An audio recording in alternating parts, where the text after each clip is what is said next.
नमस्कार स्टूडेंट, आज की आपकी इस क्लास में आप सभी का स्वागत है। अपना क्लास 12th का जो चौथा चैप्टर है डी और एफ ब्लॉक के तत्व चल रहा है। इसमें अपन ने कुछ जो इसके अभिलक्षण होते हैं संक्रमण धातुओं की हैं तो रीजनिंग के साथ अपन ने कंप्लीट कर लिए हैं। और आज जो अगला है ना जो पॉइंट है वो है अंतराकाशीय यौगिक या इंटरेस्टियल कंपाउंड। तो अपन पहले समझेंगे कि जो अंतराकाशीय यौगिक है वो क्या होते हैं। तो क्या होता है कि जो आपका जो संक्रमण धातुएं हैं, ठीक है ना, इनमें क्या होता है डी ऑर्बिटल, यानी कि जो डी ऑर्बिटल होते हैं वो खाली होते हैं, ठीक है ना। तो इसमें क्या होता है, इसमें जो छोटे छोटे कंपाउंड हैं या छोटे छोटे जो एलिमेंट हैं वो उसमें अंदर जाके सेट हो जाते हैं, ठीक है ना। जैसे कुछ इसकी संरचना कुछ इस तरीके से है। मान के चलिए कोई संक्रमण धातु है, ठीक है ना, कुछ इस तरीके से है ना संरचना बना रहा है अपना, इस तरीके से, ठीक है। तो इनके बीच में क्या है, कुछ स्पेस है, ठीक है, ये स्पेस है यहाँ पे, है ना। इसको समझने का थोड़ा प्रयास करेंगे कि जो अंतराकाशीय यौगिक है वो क्या कहलाते हैं। मान के चलिए ये कोई निकल है, या मान के चलो कोई है ना तत्व है,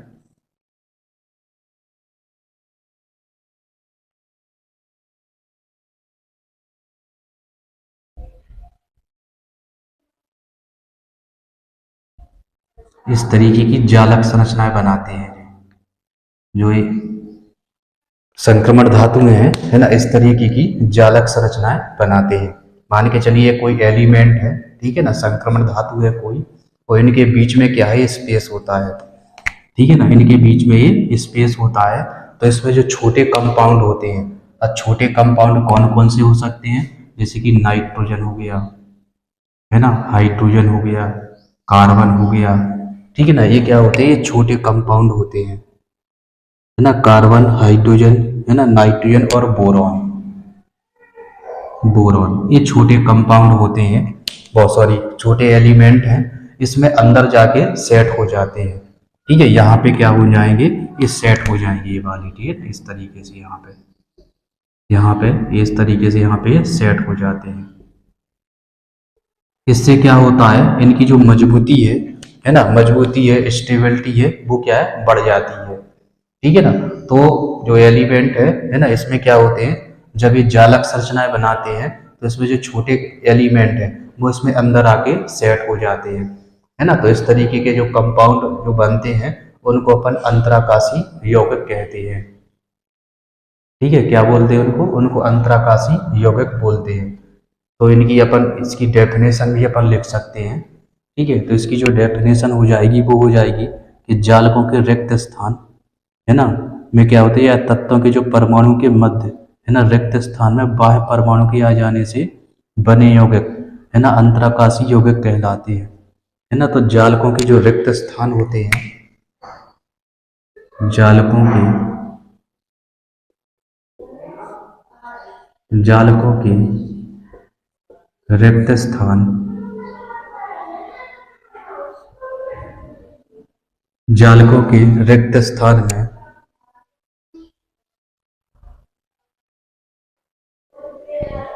या जो तत्वों के परमाणु होते हैं, तत्वों के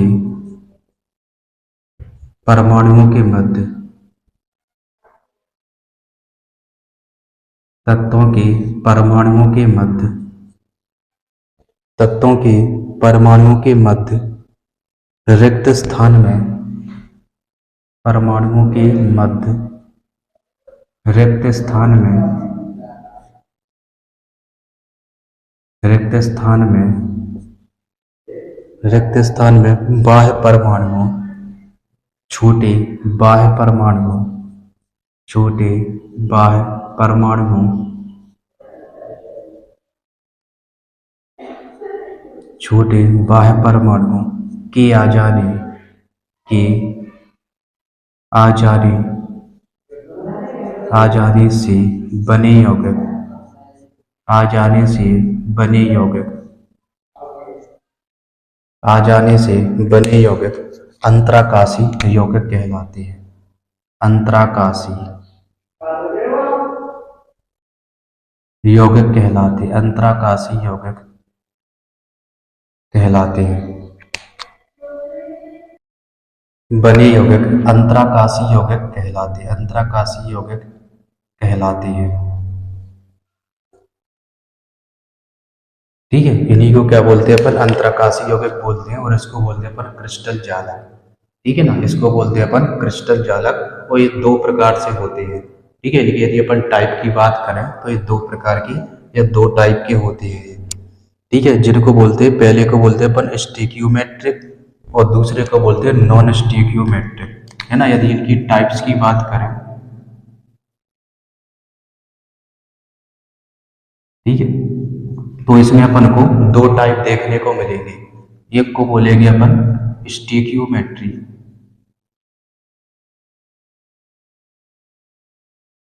स्टोइक्यू,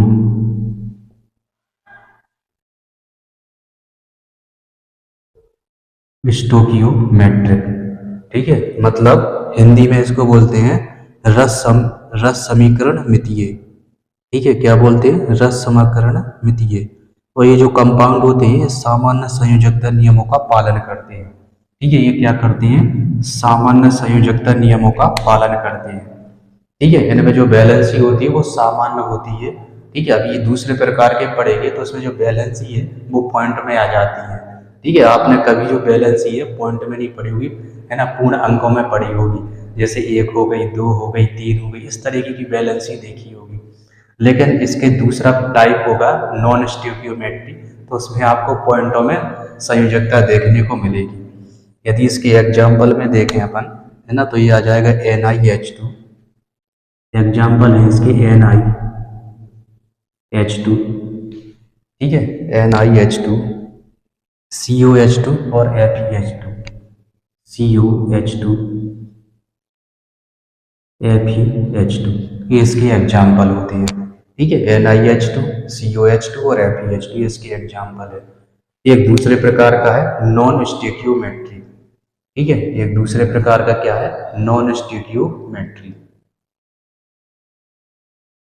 इसको इरेज किए दे रहे हैं। ठीक है, यहाँ पे इसको दूसरे प्रकार लिखेंगे इसका, जिसको बोलते हैं अपन नॉन स्टिक्योमेट्री।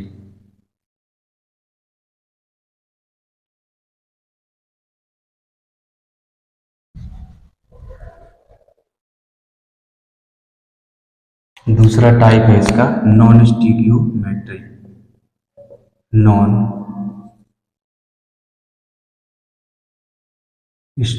स्टोइक्यो, नॉन स्टोइक्योमेट्रिक। ठीक है, नॉन स्टोइक्योमेट्रिक।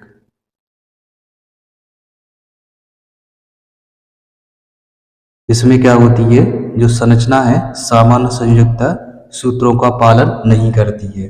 ठीक है, इसमें क्या है, जिस तरीके से इसमें आप संयोजकता देख रहे हो, है ना, निकेल की +2 है ना, कोबाल्ट की +2 है, आयरन की +2 है। ठीक है, तो इसमें सामान्य संयोजकता है, लेकिन इसमें सामान्य संयोजकता नहीं मिलेगी। इसमें क्या मिलेगा आपको, इसमें मिलेगी TiH। ठीक है, TiH 1.72 है ना, इसकी संयोजकता है 1.72।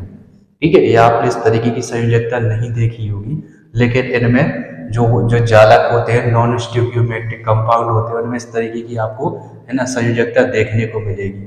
ठीक है ना, कितनी है, 1.72 है इसकी संयोजकता। ठीक है, इसी प्रकार एक दूसरा कंपाउंड है ना, ZnH 1.02। ठीक है, 1.02 ही इसकी वैलेंसी है। ठीक है ना, ना तो ये 1 है और ना ही 2 है ना, कितनी है, 1.02 है ना, 02 भी साथ में लगा है ना, तो ये नॉन स्टिक्योमेट्रिक, है ना, कंपाउंड कहलाते हैं।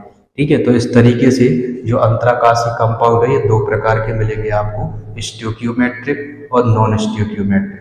तो ये सामान्य संयोजकता नियमों का पालन करते हैं, लेकिन ये जो आपको मिलेंगे इस सामान्य संयोजकता नियमों का पालन नहीं करते हैं, है ना। तो आप देख रहे हो कि इसमें जो संयोजकता है ना 1.72 है और इसमें जो संयोजकता है 1.02 है। ठीक है, तो इस तरीके से इनको अपन है ना अंतराकाशी कंपाउंड कहते हैं। ये तो होगी अंतराकाशी कंपाउंड के बारे में। अब कारण होता है, कारण है इसका या रीजन पढ़ेंगे अपन कि जो संक्रमण धातु है वो अंतराकाशी कंपाउंड या अंतराकाशी यौगिक क्यों बनाती है। ठीक है, तो इसका अपन जो कारण है या जो रीजन है वो जानने का प्रयास करेंगे। तो अब अपन जानने का प्रयास करेंगे कारण, कि कारण क्या है। कारण, ये जो संक्रमण धातु है ये अंतराकाशी यौगिक क्यों बनाती है। तो जब उच्च ताप पर यानी धातुओं को, जो संक्रमण धातुएं हैं इनको गर्म किया जाता है। ठीक है, तो गर्म करने से ये क्या होते हैं, ये क्रिस्टल जालक के रूप में फॉर्म बनाते हैं, कुछ इस तरीके की संरचना बना लेते हैं, है ना। तो इनके बीच में कुछ रिक्त स्थान होता है और इन रिक्त स्थानों में जो छोटे परमाणु होते हैं वो इसमें ठीक तरीके से सेट हो जाते हैं, बैठ जाते हैं। ठीक है ना, इसके कारण ये क्या है, ये अंतराकाशी यौगिक बनाते हैं, है ना। इसके अलावा इसमें क्या होता है, इनका जो डी ऑर्बिटल है वो खाली होता है। ठीक है ना, इनका जो क्या है, जो डी ऑर्बिटल है वो खाली होता है ना, जिसके कारण क्या है कि ये क्रिस्टल जालक के रूप में है ना क्रिस्टल जालक बना लेते हैं और इससे जो छोटे कंपाउंड है वो इसके अंदर क्या है, इसमें सेट हो जाते हैं, इसलिए ये अंतराकाशी यौगिक बनाते हैं। इनके कारण क्या होता है, इनकी जो तन्यता होती है, ठीक है ना, क्रिस्टल जालक बनाने के कारण इसमें इसके जो रासायनिक गुण है वो तो है ना सेम होते हैं। ठीक है ना, इनके जो रासायनिक गुण है वो तो क्या है आपको सेम मिलेंगे, लेकिन इनके जो भौतिक गुण है जैसे कि कठोरता है ना, कठोरता बढ़ जाती है। ठीक है ना, कठोरता बढ़ जाती है। जैसे मान के चलिए एक रबड़ होती है ना, रबड़ को कठोर बनाने के लिए उसमें क्या करते हैं, कुछ जो छोटे कंपाउंड है उसको अंदर उसमें सेट कर देते हैं, जिससे कि वो क्या है कठोर हो जाती है। इसका एक उदाहरण अपन ढलवा लोहा भी देख सकते हैं। ठीक है, जो ढलवा लोहा होता है उसमें भी छोटे परमाणु क्या है, जैसे कार्बन है, कार्बन उसके अंदर सेट हो जाता है, इसके कारण वो इतना ज़्यादा कठोर हो जाता है। ठीक है ना, तो इसी के कारण क्या है, ये काफ़ी कठोर हो जाता है, लेकिन इनकी जो है ना तन्यता, जो आघात वर्धनीयता है वो घट जाती है।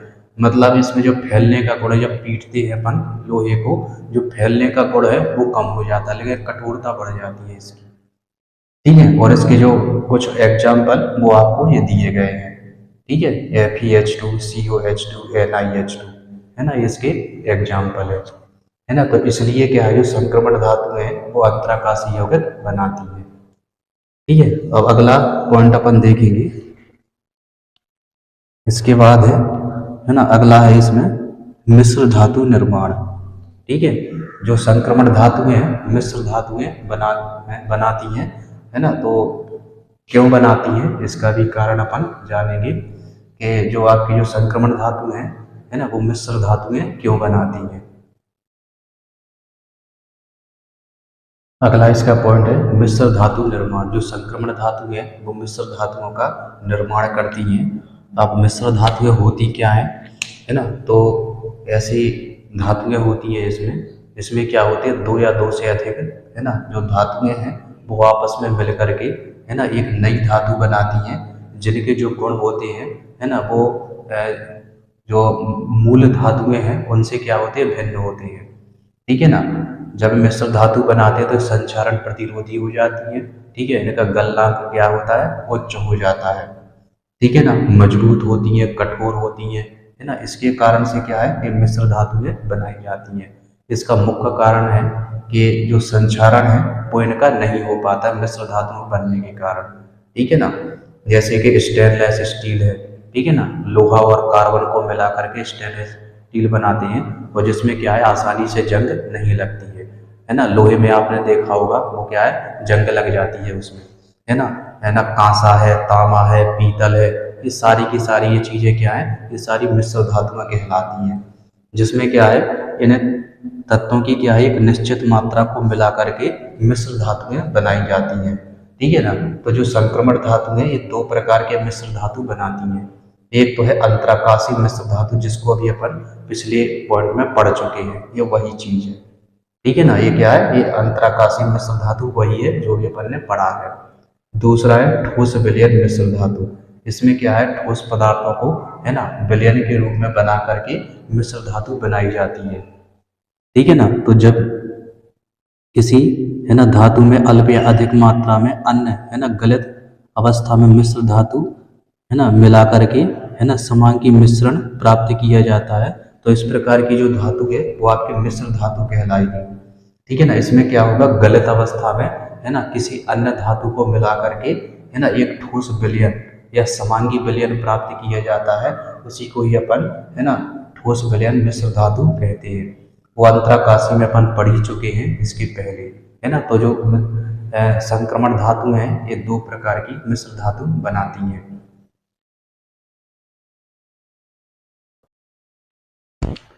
तो यदि अपन रीजनिंग क्वेश्चन आता है कि जो संक्रमण धातु है ना सरलता से मिश्र धातु क्यों बना लेती है, तो इसका अपन जो कारण है वो लिख सकते हैं कि इसका जो कारण है कि जो संक्रमण धातु के जो परमाणविक आकार है वो लगभग क्या होते हैं, समान होते हैं।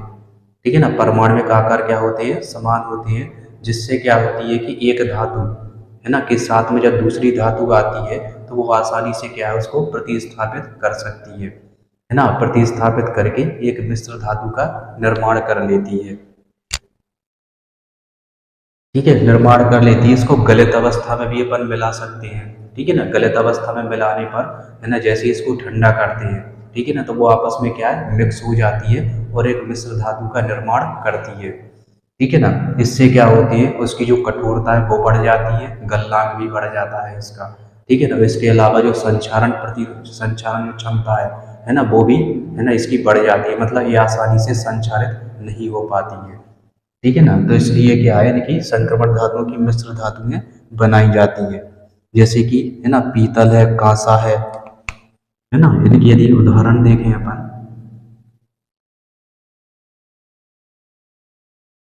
मिश्र धातुओं के उदाहरण देखें, पीतल, पीतल, कांसा, ठीक है, ये इसके उदाहरण होते हैं। एक होता है जर्मन सिल्वर, है ना, जर्मन सिल्वर। ठीक है, इसका केवल नाम सिल्वर है, इसमें सिल्वर नहीं होता, ये ध्यान रखना है। ठीक है, इसका केवल नाम जर्मन सिल्वर है, इसमें सिल्वर बाकी में होता नहीं है। अब पीतल में कौन कौन सी धातुएं मिलती हैं? ठीक है, जब अपन पीतल को बनाते हैं तो पीतल में आपका कॉपर और जिंक, ठीक है, कॉपर और जिंक होता है इसमें। ठीक है, कॉपर और जिंक को मिला करके पीतल बनाया जाता है। कांसे की बात करें, ठीक है, तो कांसे में आपका कॉपर और टिन होता है ना, कांसे में आपका कॉपर और टिन होता है। ठीक है, एसएन यानी कि टिन। जर्मन सिल्वर में कॉपर, जिंक और निकेल होता है। ठीक है, इसमें क्या होता है, कॉपर, जिंक और निकेल होता है। ठीक है, इसमें सिल्वर नहीं होता, यह ध्यान रखना है, केवल इसका नाम सिल्वर है। ठीक है, और भी है ना, गन मेटल भी है ना, जो गन मेटल है इसमें आपका कॉपर, टिन और जिंक मिला रहता है ना, गन मेटल, गन मेटल, इसमें भी तीन धातुएं मिली रहती हैं आपकी। ठीक है ना, कॉपर, टिन और जिंक, कॉपर, टिन और जिंक, है ना, ये तीन धातुएं इसमें मिली होती हैं आपकी, है ना, नाम से ये गन मेटल, है ना। तो जो बंदूक वगैरह होती है ना, तोप गोले होते हैं, उनको बनाने में इसका उपयोग किया जाता है। ठीक है, पीतल का उपयोग बर्तन वगैरह बनाने में किया जाता है। ठीक है ना, कांसे का उपयोग भी है ना बर्तन बनाने में किया जाता है। और जो सिल्वर है, जर्मन सिल्वर है, ठीक है ना, तो इसका उपयोग मशीन है ना, सिक्के वगैरह, ठीक है, ये सब चीजें बनाने में किया जाता है इसका, है ना। कांसे की भी सिक्के बनाने में किया, इसका मशीनों में उपयोग किया ना, मशीनें बनाने में इसका उपयोग किया जाता है ना। तो ये कुछ ही मिश्र धातुएं होती हैं, है ना, ये संक्रमण धातुओं की। इसके बाद अगला अपन जो पॉइंट पढ़ेंगे, है ना, अगला है आपका संकुल निर्माण, यानी कि जो उपसंयोजी यौगिक होते हैं, है ना, तो वो क्या है, मिश्र धातुएं बना सकती हैं। ठीक है ना, जो संक्रमण धातु है, सॉरी संक्रमण धातु है, वो क्या है आपकी संकुल निर्माण कर सकती हैं। ठीक है, तो ये भी एक रीजनिंग क्वेश्चन बन जाता है कि जो संक्रमण धातुएं हैं है ना, वो संकुल निर्माण कैसे कर पाती हैं। ठीक है, तो उसके बारे में भी अपन देखेंगे। अगला अपन को पढ़ना है संकुल निर्माण। तो पहले अपन समझ लेते हैं ये संकुल होते क्या है।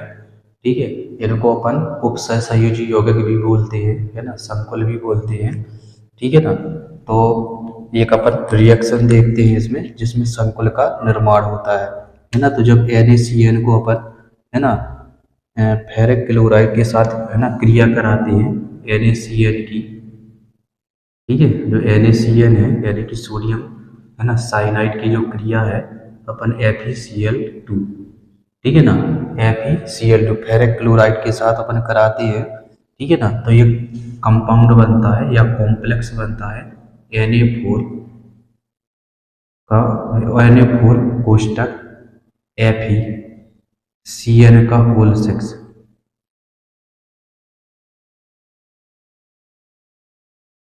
Na4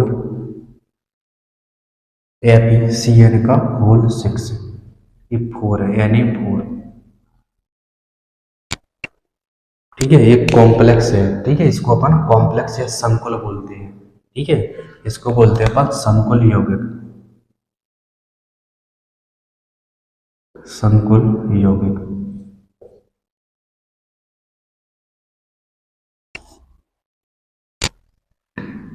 to NaCl।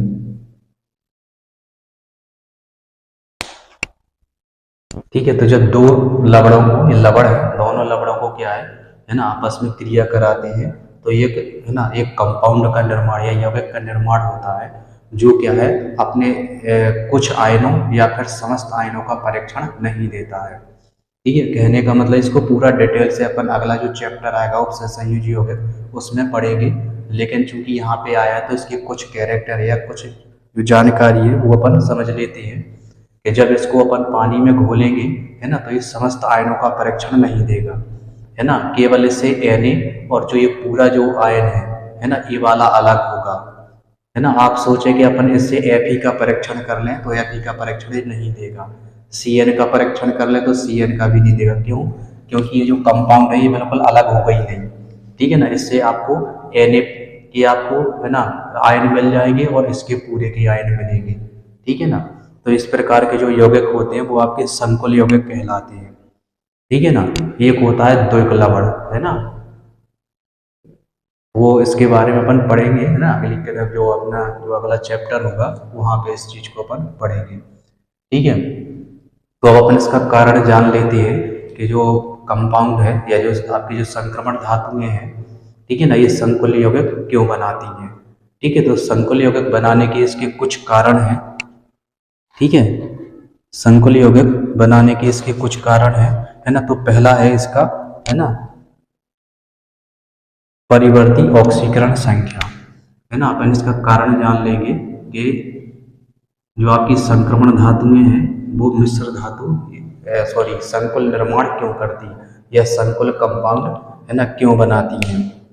तो इसका जो पहला कारण है वो है आपकी परिवर्ती संयोजकता। ठीक है, पहला कारण क्या है, परिवर्ती संयोजकता। तो जो संक्रमण धातुएं हैं विभिन्न प्रकार की संयोजकताएं दर्शाते हैं, है ना, जिसके कारण क्या है संकुल निर्माण हो पाता है। इसके बाद अगला है इसका संक्रमण धातु आयन का आकार छोटा और धनावेश क्या होता है बहुत अधिक होता है, जिससे क्या करते हैं लिगेंड से इलेक्ट्रॉन युग्म ग्रहण करने के लिए उत्तरदायी होता है। अगला इसमें देखेंगे अपन कि इसका क्या होता है कि आकार छोटा होता है। ठीक है, आकार क्या है छोटा, आयन का आकार, ठीक है, आयन का आकार छोटा, इसमें अपन लिखे धातु आयन का आकार छोटा,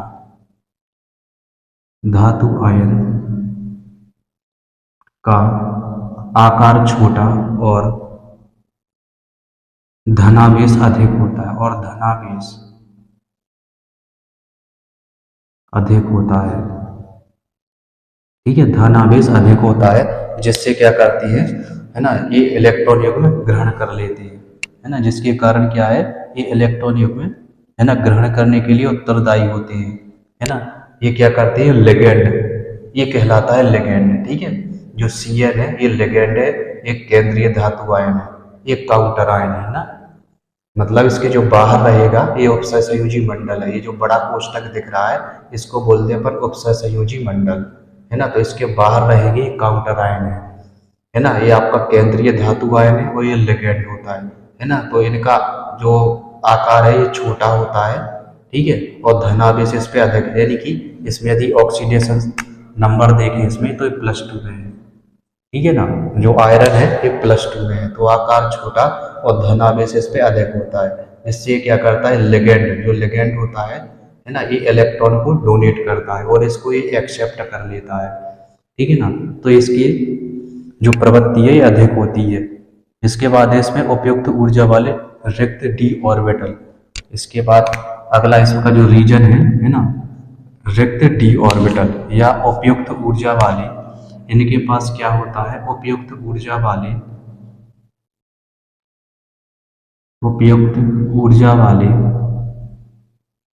रिक्त d ऑर्बिटल होते हैं, रिक्त d ऑर्बिटल,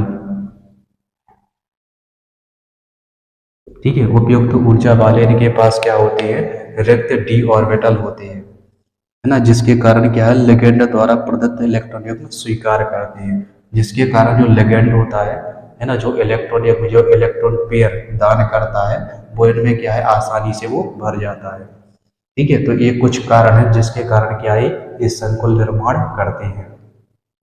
इस तरीके से जो रीजनिंग क्वेश्चन आता है कि संक्रमण धातु संकुल निर्माण क्यों करती हैं, तो ऐसे 3 कारण है इसके, ये कारण आप उसमें लिख सकते हैं, ठीक है ना।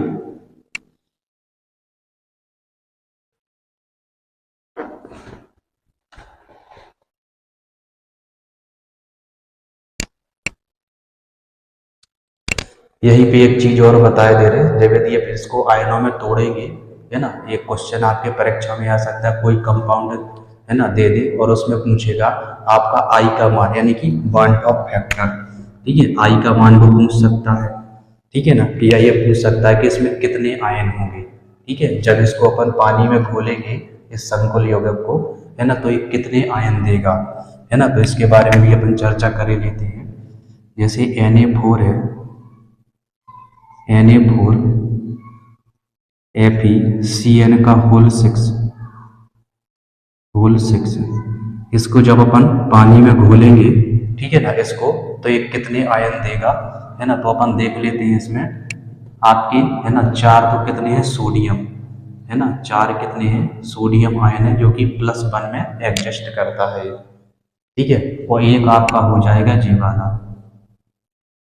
FeCN का होल 6, ठीक है, आपका ये आ जाएगा, बैलेंस करने के लिए यहाँ पे -4, ठीक है। तो कितने, 4 आपके सोडियम आयन हो गए और ये किसका, ये हो गया, यानी कि 5 आयन देंगे, है ना। तो यहाँ पे आई का मान कितना हो जाएगा, 5 हो जाएगा, ठीक है।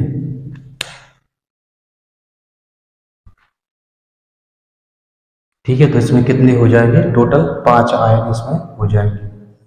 इसका आईपीएसी नाम भी अपन, है ना, अगले चैप्टर में वैसे देखेंगे, यहाँ पे मैं इसका नाम बताए दे रहा हूँ, ठीक है। इसका नाम क्या होगा, इसका होगा हेक्सासाइनोफेरेट, है ना, सोडियम, या सोडियम पहले लिखना पड़ता है ना, पहले सोडियम का नाम लिखेंगे, लेकिन ये संख्या नहीं लिखना पड़ता अपन को, इसके कुछ नियम होते हैं, है ना, आईपीएसी नाम होते हैं, तो अगले चैप्टर में इसको अपन पढ़ेंगे। तो इसका नाम हो जाएगा सोडियम हेक्सासाइनोफेरेट, ठीक है। अगर ये नेगेटिव है, ये जो वाला आयन है, अगर ये नेगेटिव का हिस्सा है तो इसमें फेरेट लिखेंगे, अगर ये पॉजिटिव का हिस्सा होता है ना तो इसको डायरेक्टली क्या करते, केवल आयरन बस लिख देते, है ना। तो क्या है, ये नेगेटिव है और ये क्या है, ये पॉजिटिव है, ठीक है ना। तो जो आपका जो संकुल है ये 2 प्रकार के आयन से, नेगेटिव और पॉजिटिव से मिलके बना होता है। मान के चलिए यहाँ पे Cl यहाँ पे लगा होता तो ये माइनस, मतलब पहले आपको पॉजिटिव वाला मिलेगा, जो सबसे पहले लिखा रहेगा वो आपका पॉजिटिव रहेगा और दूसरे पे जो लिखा रहेगा वो आपका, है ना, निगेटिव होगा। अब पहला दूसरा पता कैसे चलेगा, जब इसको अपन पानी में घोलेंगे, है ना, तो ये किस तरीके से ये टूटता है, उस तरीके से अपन पता कर सकते हैं कि पहले कौन होगा बाद में कौन होगा। ठीक है, तो सोडियम ये पहले लिखा है तो ये पॉजिटिव रहेगा, और ये बाद में जो लिखा वो निगेटिव का हिस्सा रहता है। ठीक है, तो इसका जो नाम हो जाएगा वो हो जाएगा सोडियम, है ना, हेक्सासाइनोफेरेट, है ना, सोडियम, और इसकी आयरन की संयोजकता लिख देंगे +2। ठीक है, तो इस तरीके से इसका आईपीएसी नाम लिखते हैं। बाकी तो अपन, है ना, अगले चैप्टर में इसको बाकायदा इसके जो नियम होते हैं उसके बारे में भी अपन पढ़ेंगे। ठीक है, और उसके बाद फिर उसका आईपीएसी नामकरण देखेंगे। अब इस तरीके से इतने जितने भी इसके रीजनिंग क्वेश्चन या जितने जो पॉइंट हैं इनसे, है ना, जो रीजनिंग क्वेश्चन बन सकते थे वो मैंने आपको कवर करवा दिए हैं। अब कुछ आपकी किताब में 2 आयन बनाए, है ना, दिए गए हैं। पोटेशियम परमैंगनेट दिया गया है आपको। ठीक है, और एक दिया गया आपका पोटेशियम डाइक्रोमेट यानी K2Cr2O7 और KMnO4, है ना। ये जो मान के चलो कंपाउंड है वो अपन कैसे बनाते हैं, है ना, तो उसके बारे में भी अपन देखेंगे। ठीक है, इसके बनाने की विधियां हैं, गुण हैं और उपयोग है, और इसी से संबंधित आपका जो भी परीक्षा हुई थी तो उसमें 2 क्वेश्चन आए थे, क्रोमेट आयन और मैग्नेट आयन, इनकी संरचना और इसमें संकरण पूछा गया था, है ना, तो उसके बारे में यहीं से क्वेश्चन आए थे तो उनको भी अपन देखेंगे। ठीक है, तो अगले जो आपकी जो क्लास होगी तो इसमें दोनों कंपाउंडों को, है ना, जो बनाने की जो विधि है ना, कैसे बनाएंगे, इसके गुण क्या होंगे, इसके उपयोग क्या होंगे, उसी के बारे में अपन पढ़ने वाले हैं। ठीक है, तो आज की जो क्लास है वो अपनी यहीं पे समाप्त करते हैं, और अगली क्लास में इन दोनों जो कंपाउंड है इनके बनाने की विधियां अपन पढ़ेंगे। तो आज की क्लास में बस इतना ही। यदि वीडियो अच्छा लगा हो, आई होप कि सारी चीज़ें आपको अच्छे से समझ में आई होंगी। यदि समझ में आई है और वीडियो अच्छा लगा है तो अपने दोस्तों के साथ जरूर शेयर कीजिएगा। नमस्कार।